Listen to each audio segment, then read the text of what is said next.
Hello everyone, welcome to our channel let study. তো আজকে আমরা জ্যামিতির একটা অঙ্ক সলভ করব। কোশ্চেন কি বলেছে? এবিসি ত্রিভুজের পরিবৃত্তের কেন্দ্র ও বিন্দু এ এবং বিসি যা কেন্দ্রের বিপরীত পার্শ্বে অবস্থিত। কোণ বিওসি 120 ডিগ্রি হলে কোণ বিএসি সমান কত? তাহলে জ্যামিতির যেহেতু অঙ্ক, আমরা একটা ছবি আঁকার চেষ্টা করব।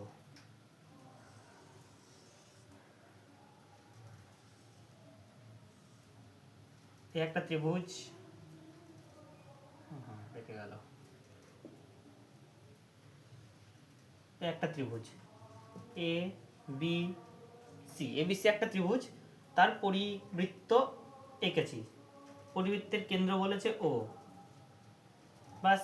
আবার কি বলেছে? বিন্দু এ এবং বিসি যা কেন্দ্রের বিপরীত পার্শ্বে অবস্থিত। কেন্দ্রের এক পাশে এ, এক পাশে বিসি যা। কোণ বি ও সি, এই অ্যাঙ্গেলটা 120 ডিগ্রি বলেছে।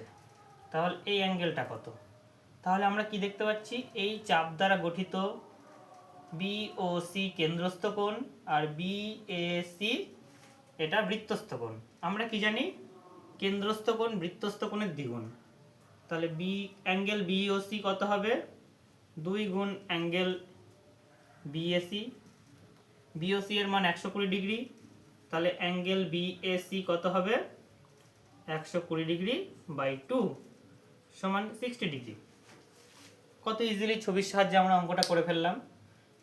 জ্যামিতির অঙ্ক করতে গেলে ছবিটা আঁকতে পারলে সব অঙ্ক সলভ খুব ইজিলি হয়ে যাবে।